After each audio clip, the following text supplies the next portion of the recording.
Assalamualaikum dan salam sejahtera semua. Bila kita borak pasal kereta kat Malaysia ni, ada satu topik yang confirm takkan habis. Proton lawan Perodua. Betul tak? Ini bukan macam pilih kereta biasa tau. Ni dah macam pilih tim bola. Siap ada fanatik masing-masing lagi. Jadi hari ni, kita nak kupas habis-habisan debat automotif paling legend kat Malaysia ni. Okey, soalan dia sebenarnya mudah je. Kalau anda ada duit nak beli kereta, apa benda paling penting untuk anda? Anda nak teknologi paling canggih, feature-feature baru yang best? Atau anda nak satu pelaburan yang selamat, yang harganya tak jatuh merudum bila nak jual balik nanti? Inilah dia punca gaduh besar tu. Jom kita masuk bahagian 1, debat terhebat Malaysia. Kita kena faham dulu, kenapa benda ni bukan setakat pasal kereta. Ia dah jadi sebahagian daripada budaya kita.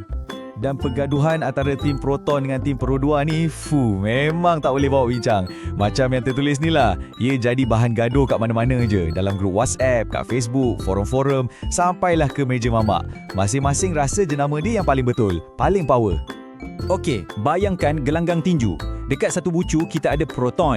Yang sekarang ni, imej dia lebih moden, lebih canggih, penuh teknologi. Dan dekat bucu lagi satu, kita ada Perodua, juara kereta praktikal, kereta untuk rakyat. Dua-dua jenama kebanggaan kita, tapi falsafah memang jauh beza. Okey, bahagian 2, tim Proton, pilihan kaki gadget. Jom kita bedah siasat kem Proton dulu. Ini tim untuk orang yang suka teknologi, yang nak rasa pemanduan mantap.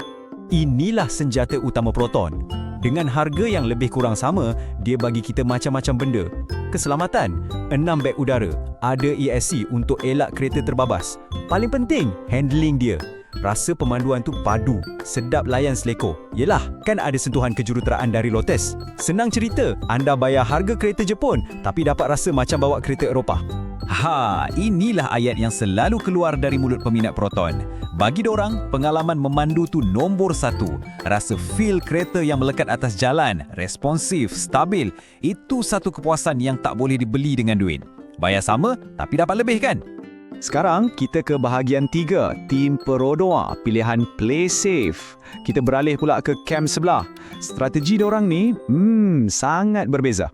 Fokus utama dorang adalah pilihan yang selamat, terutamanya dari segi poket. Inilah DNA Perodua. Kekuatan dorang yang paling besar, dah tentu. Nilai jualan balik yang tinggi. Itu king. Lepas tu, kos jaga pun murah, minyak jimat gila. Pusat servis ada kat curug mana pun, dan yang penting, enjin dia lasak. Sebab guna teknologi terbukti dari Daihatsu dan Toyota. Ini package kepala tak pening. Senang jaga. Dan ini pula hujah balas dari tim Perodua. Selalunya diakhiri dengan ayat keramat tu, Proton beli murah, jual rugi. Bagi dorang, kereta ni bukan setakat nak bawa je, ia satu aset. Kalau masa jual balik nanti tak rugi banyak, itulah kemenangan sebenar. Logik juga kan? Okey, bahagian 4, kenapa nombor tak sama? Kita dah dengar dah hujah-hujah panas dari kedua-dua kem. Sekarang, jom kita letak emosi ke tepi dan tengok data. Apa yang nombor-nombor ni cerita kat kita? Angka jualan memang tak tipu. Perodua ni secara konsisten, dia pegang lebih 40% pasaran kereta baru kat Malaysia. Proton pula dalam lingkungan 20 ke 25%. Maknanya, hampir separuh dari kereta baru yang kita nampak atas jalan tu, Perodua punya. Memang jelas, Perodua pilihan majoriti rakyat Malaysia. Dan inilah sebabnya, lebih 60% pembeli kereta kat negara kita ni datang dari golongan B40 dan M40. Bagi majoriti ni, benda paling penting masa beli kereta ialah kos. Kos penyelenggaraan, jimat minyak dan paling utama, nilai jualan balik. Jadi, practicality tu menang segala-galanya.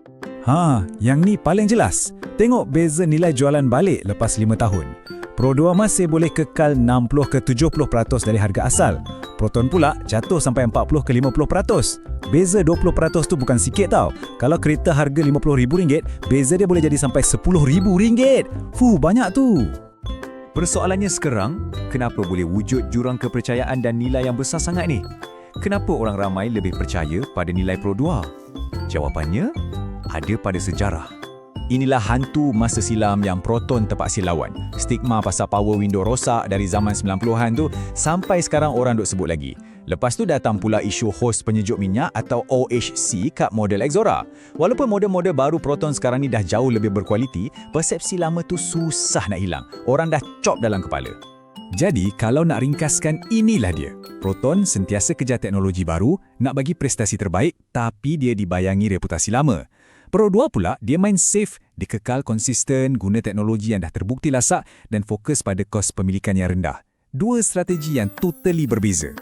Okey, bahagian 5, teknologi lawan nilai. Pilihan di tangan anda. Lepas kita tengok semua hujah, semua data, semua sejarah, soalannya masih sama. Jadi, mana satu yang lagi bagus? Jadual ni dah rumuskan segalanya untuk kita. Cuba tanya diri sendiri, anda ni pembeli yang macam mana?